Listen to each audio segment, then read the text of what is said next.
Welcome to Kenton's videos. Enjoy the video. Split one store-bought bagel horizontally and wrap each half in a damp paper towel to trap steam.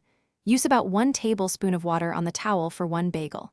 Place the wrapped halves on a microwave-safe plate. Microwave one refrigerated bagel half for 20 to 25 seconds and a frozen half for 45 to 60 seconds. After the initial time, check warmth and texture, then add 10-second bursts as needed to avoid rubbery drying. Remove carefully and serve immediately with toppings. Combine 1/2 cup self-rising flour and 1/2 cup Greek yogurt in a bowl, stir until a soft, slightly sticky dough forms. Add up to 1 teaspoon water if too dry.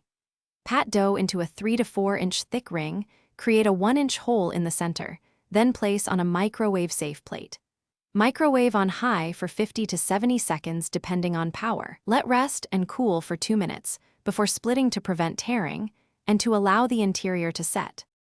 If you want a seasoned crust, brush the shaped bagel lightly with 1 teaspoon water and sprinkle 1/2 teaspoon sesame seeds, everything seasoning or coarse salt before microwaving.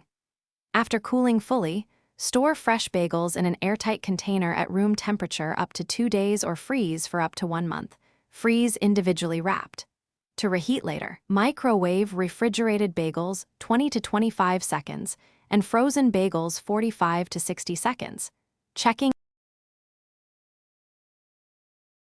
Thanks for watching. Consider subscribing if we helped you.